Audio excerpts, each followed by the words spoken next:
Depuis 48 heures, Françoise sillonne Libreville, à la recherche de son fils. Elle est sans nouvelles de lui depuis mercredi. Depuis cette nuit où l'armée a pris d'assaut le QG de Jean Ping, le candidat de l'opposition. Bon, mercredi, dans la nuit, mon fils est arrivé à la maison. Après, il est ressorti, il repartait au QG. Et jusqu'à là, il n'est plus revenu, il n'est plus rentré à la maison. Voilà. Tous les commissariats de la capitale, elle les a écrémés, en espérant peut-être que son fils avait été arrêté. En vain. Alors ce samedi, elle se résout au pire, la morgue. 3 corps seraient gardés ici, tous tombés sous les balles.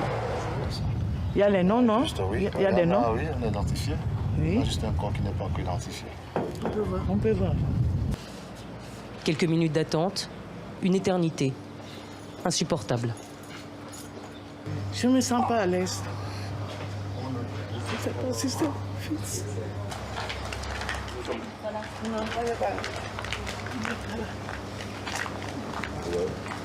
Deuxième morgue, Gassebga. Des rumeurs fusent dans la capitale. Il se dit que les personnes tombées cette nuit-là auraient été amenées ici. On ne filme pas ici. On ne filme pas ici. Allez, doucement. S'il vous plaît, s'il vous plaît. Pas de caméra et pas d'information non plus. Françoise repart bredouille, encore une fois. Ils disent qu'il n'y a pas de corps ici? Oui. Ils n'ont pas de corps. Ils n'ont pas reçu de corps depuis qu'il y a ces émeutes-là. Il n'y a pas de corps. Pas de corps à Gassebga, ni dans la 3e morgue de la capitale. Selon le chiffre avancé par le gouvernement, il y aurait eu 3 morts dans l'assaut du QG de Ping ce soir-là. Impossible à vérifier. Sur place, on nous montre les impacts de balles. L'hélicoptère a arrosé depuis le haut. C'est l'hélicoptère, vous me regardez. Ça, ce n'est pas des balles qu'on va dire que quelqu'un avait la main, mais c'était l'hélicoptère. Moi, j'ai vécu ça. À l'intérieur, une mare de sang. L'opposition parle de 17 morts, mais là encore, ce chiffre est à prendre avec des pincettes, alors qu'il est impossible d'établir un bilan exact.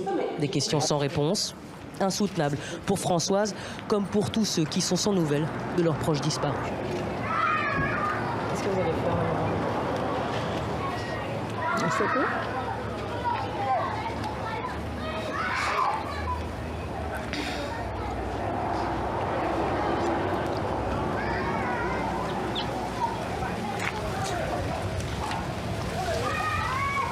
La notion de crime contre l'humanité devrait être réservée à la Shoah. Je ne remets en rien en cause, quand je cite le terme de crime contre l'humanité, l'unicité de la Shoah. J'ai levé cette ambiguïté. Néanmoins, il faut voir que depuis Nuremberg, la notion de crime contre l'humanité a évolué.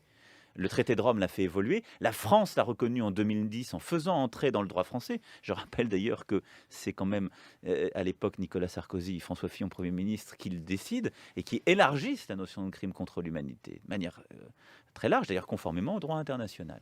Et bien des faits qui sont portés à l'époque relèvent justement du crime contre l'humanité. Un mot France-Afrique.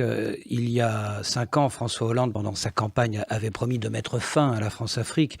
Mais il y a 6 mois, beaucoup d'Africains ont été choqués par le fait qu'il ait fermé les yeux sur la réélection très controversée du président Ali Bongo. Est-ce que vous avez été déçu, vous aussi? Je ne suis pas là pour distribuer les bons et les mauvais points. Est-ce que le président Hollande a eu une autre politique africaine durant ce quinquennat? J'ai plutôt le sentiment par rapport à ses prédécesseurs. L'histoire jugera, les Africains jugeront. Il me semble, sous votre contrôle, que l'élection de M. Bongo est pleine d'incertitudes et d'inconnus qui justifient un jugement circonstancié. Le moins que l'on puisse dire, c'est que son dernier livre ne passe pas inaperçu. Le journaliste d'investigation Pierre Péan s'intéresse aux turpitudes de ce qu'on appelle la France-Afrique dans l'un de ce qui est présenté comme son joyau, le Gabon, pays riche en pétrole, surnommé l'Émirat noir et qui fut tenu pendant des années par Omar Bongo, soupçonné d'être le grand argentier occulte des campagnes électorales françaises. Bonsoir Pierre Péan. Bonsoir. Merci d'avoir accepté d'être le grand témoin de 64 minutes. Vous êtes donc l'auteur de ce livre, Nouvelles affaires africaines, mensonges et pillages au Gabon. C'est aux éditions Fayard. Pierre Péan, les 2 derniers présidents français, Nicolas Sarkozy et François Hollande, ont promis d'en finir avec ce qu'on appelle la France-Afrique. Pour vous, ce système se perpétue bel et bien? Oh, c'est peut-être pas au même niveau qu'il y a 30 ou 40 ans. On n'en est pas au système Foccart, mais ce qui est sûr, c'est que, notamment sous Nicolas Sarkozy, eh bien, ça la notion de rupture avait été lancée et ça a continué. Et surtout, le point fort, c'était 2009, où je ne pense pas que Ali Bongo serait aujourd'hui président si la France ne s'était pas engagée derrière lui. Alors, pour Hollande, pour François Hollande, c'est un peu tôt. Que va-t-il faire donc dans les élections 2016 ? J'ai l'impression qu'on peut espérer en tout cas que la France soit moins engagée ou qu'elle soit engagée dans une attitude de neutralité. Alors, vous dénoncez le financement notamment des campagnes électorales, ces financements occultes. Expliquez-nous qu'en est-il au juste ? Bah, écoutez, ça, je dirais que c'est pas un scoop. Ce que j'ai donné là, c'est j'ai repris un peu ce que j'avais écrit ici et là. C'est que, au fond, le Gabon a été longtemps la tirelire de la Ve République. Alors, et donc j'avais déjà raconté ça dans Affaires africaines. J'avais même donné les chiffres. Ouais. Cette fois-ci, j'ai pas les derniers chiffres. Hein. Mais ce qui est sûr, c'est qu'à toutes les grandes campagnes françaises, il y a de l'argent qui vient du Gabon. Alors plus à droite qu'à gauche, mais c'est voilà donc. Mais pour vous, le Gabon est entre guillemets le pilier hein, de ce que vous appelez la France-Afrique. Expliquez-nous pourquoi ce pays. En tout cas, c'est le plus caricatural. C'est pour ça que j'avais décidé déjà en 1983 d'écrire Affaires africaines alors qu'il s'agissait que du Gabon, parce que c'était exemplaire. Alors pourquoi ? D'abord, le Gabon est riche. Le Gabon a du pétrole. Et puis, il y a une histoire aussi où le néocolonialisme s'est imposé sans doute plus qu'ailleurs. C'est-à-dire que, notamment, l'arrivée de Omar Bongo, de celui qui s'est appelé Omar Bongo après, est directement lié à Foccart. Hein. Il n'y a pas de Omar Bongo sans Foccart, sans Pierre Guillaumat, le président d'Elf, et évidemment sans le général de Gaulle. Donc c'était, voilà, aujourd'hui on appelle France-Afrique, moi je parlais à l'époque de néocolonialisme, et le type même du néocolonialisme. Il était vraiment surnommé papa, comme vous le dites ? Oh tout le monde, il y a des milliers de personnes qui appelaient Omar Bongo papa, ça c'est évident. Alors, vous accusez Ali Bongo, l'actuel président de la République du Gabon, d'avoir commandité des assassinats politiques pour arriver au pouvoir. Qu'est-ce qui vous permet d'avancer cela ? Alors, ma formulation, elle est moins brutale que ce que vous venez de dire. Je raconte surtout ce qui s'est passé en 1990. Et je raconte, parce qu'il est très très important, le noyau de mon livre tourne autour de l'article 10. De la Constitution. L'article 10 de la Constitution. Que dit cet article 10 ? C'est que un enfant adopté ne peut pas devenir président. Qui a décidé de faire cet article 10 ? Évidemment, Omar Bongo. Et donc, quand évidemment Ali Bongo a su que cet article qui était lié, il y avait aussi un article qui a été prêt, pas dans la Constitution, mais comme quoi quelqu'un qui n'avait pas 35 ans ne pouvait plus être ministre. Autrement dit, Ali Bongo, qui était ministre des Affaires étrangères, a été obligé de démissionner. Et puis dans le même temps, il y a eu cet article 10. Autrement dit, sans article 10, je n'ai pas de livre au fond. Et donc, je raconte à quel point cet article 10 a été un problème. Il a été un problème déjà en 1990, où il s'est révolté contre son père d'abord, et puis contre ceux qui avaient donné l'idée. Alors, je ne vais pas jusqu'au bout comme vous le dites, mais en tout cas, il y a eu des réactions fortes d'Ali Bongo. Puis, ce phénomène s'est reproduit quand Omar Bongo était très malade et que la fin était inéluctable. Alors à ce moment-là, Ali Bongo savait bien qu'il allait se retrouver une nouvelle fois avec l'article 10 et cette fois-ci de façon définitive puisque son père allait mourir. Et donc qu'est-ce qu'il a fait à ce moment-là ? À ce moment-là, il a, pour qu'on ne lui reproche pas d'être un enfant adopté, il a voulu produire un acte de naissance. Mais l'acte de naissance qu'il a produit, eh bien, bien, même un enfant de 10 ans peut s'apercevoir que c'est un faux acte de naissance. Pourquoi? Parce qu'il y a déjà le nom d'Ali. Or, il ne s'appelait pas Ali, hein, il s'appelait Alain.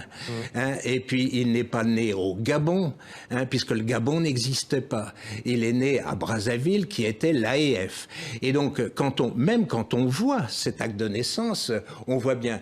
Et donc, il a fait monter sa mère aussi pour ça. Donc, dès le début, donc l'article 10, c'est le vrai problème. Alors justement, c'est ce qui provoque beaucoup de remous, Pierre Péan, au-delà de ce qu'on a évoqué en début d'entretien sur la France-Afrique. Curieusement, ce ne sont pas les malversations que vous évoquez qui provoquent l'indignation au Gabon. Vous affirmez donc qu'Ali Bongo ne serait pas le fils biologique d'Omar Bongo, mais un orphelin adopté à l'étranger. En quoi cela pose-t-il problème? Eh ben, ça pose problème. Évidemment, s'il n'y a pas d'article 10, je n'aurais jamais parlé de cette histoire, parce que ce qui est sûr, c'est qu'Ali Bongo est un Gabonais. Ça ne pose aucun problème. Mais à partir du moment où il y a l'article 10, eh bien, la question devient intéressante. Et donc, effectivement... Ça veut dire qu'il n'aurait pas pu se présenter, en fait, vous dites, à la présidentielle et accéder au pouvoir. Absolument. Alors, à ce sujet, on va écouter maintenant une réaction, celle d'un responsable de l'opposition gabonaise. Nous soupçonnons que ce soit des faits politiques tendant à la déstabilisation du pouvoir Gabon. Et ça, nous ne sommes pas d'accord. Nous ne sommes pas la Côte d'Ivoire. Parce qu'aujourd'hui, c'est comme ça qu'ils ont fait en Côte d'Ivoire, vouloir déstabiliser Balbo. C'est comme ça qu'ils ont fait aujourd'hui au Burkina Faso. À mi-mandat, on veut créer des élections. Non! Le Gabon, ce n'est pas ces pays-là. Le Gabon est un havre de paix. Et nous demandons à tous les Gabonais de se lever comme un homme, comme un seul homme, pour dire ne touche pas à mon président de la République. Voilà, ce n'était donc pas l'opposition gabonaise, mais c'était l'ONG, un responsable de l'ONG Convergence. Réaction à ce qui vient d'être dit? L'ONG Convergence, tout le monde sait à Libreville que c'est l'ONG qui est très très proche de Meksan Akrombessi. Et donc cette ONG a annoncé qu'il qu'il portait plainte contre moi. Donc je trouve qu'elle est plutôt gentille, enfin, par rapport à ce qu'ils disent d'habitude. Alors on va écouter maintenant, si vous le voulez bien, une autre réaction, cette fois-ci de l'opposition gabonaise. Le serment, prêter la main sur la Constitution en 2009 par Ali Bongo Ondimba est donc une forfaiture préméditée, un parjure particulièrement grave, une haute trahison qui vaut condamnation par la Haute Cour de justice conformément aux dispositions de l'article 78 de la Constitution. Alors Pierre Péan, est-ce que vous ne craignez pas d'une certaine manière d'être instrumentalisé par l'un des acteurs politiques dans le pays, à savoir l'opposition gabonaise? Ça, c'est l'accusation qui est faite par le pouvoir actuel. Moi, j'ai pas eu besoin de l'opposition pour faire mon livre. J'avais pas eu besoin en 83, j'avais pas eu besoin maintenant. Mais ce que, par contre, alors si on appelle ça instrumentalisation, pourquoi pas? Qui a lancé ce thème? C'est d'abord l'opposition en 2009, et puis ça a été repris en 2011, et puis surtout la campagne 2016, elle est pratiquement lancée, elle est lancée par des chefs de l'opposition, et donc ma conviction totale, c'est que en 2016, le thème principal va être l'article 10, et donc savoir si oui ou non Ali Bongo est né à Brazzaville, ou est-ce qu'il est né au Biafra? Donc, autrement dit, si je fais ce chapitre et que j'intitule « Un enfant » entre guillemets de Focard, c'est pas un hasard, c'est que je le vois dans la perspective des élections 2016. L'État gabonais a porté plainte contre vous. Est-ce que vous êtes, en tant que journaliste d'investigation, serein? Est-ce que vous avez tous les documents et toutes les preuves? Écoutez, je suis content même qu'il y ait, parce que on va changer d'attaque. Jusqu'à maintenant, les attaques, elles étaient plutôt au-dessous de la ceinture. C'était des attaques ad hominem contre moi, prétendant que j'étais corrompu, etc., etc. Des accusations grotesques. Là, maintenant, on vient sur du sérieux. Sur le contenu. Vous évoquez d'ailleurs sans doute les révélations de Mediapart. Le gouvernement gabonais vous aurait proposé, il y a un an, 10 millions d'euros pour ne pas faire paraître ce livre. Vous auriez participé à des discussions secrètes à ce sujet. Qu'en est-il au juste? C'est absolument faux, c'est grotesque, c'est grotesque. J'ai rencontré effectivement pour les questions du financement par la Libye de Nicolas Sarkozy. Et tout le monde sait que Ziad Tekeddine a dit beaucoup de choses, y compris dans... ces documents ont été utilisés dans Mediapart. Donc moi je sais qu'il est prêt à me parler. Je rencontre Ziad Tekeddine et pour des raisons que je ne comprends pas, au moment, il se met à me parler du Gabon. Ouais. Et donc, via lui, je vais rencontrer effectivement le porte-parole d'Ali Bongo. Et donc, nous discutons, mais je ne sais absolument pas. J'ai su seulement 3 semaines ou 1 mois plus tard que Ziad Tekeddine avait fait ce truc hallucinant, demandant 10 150 000 €.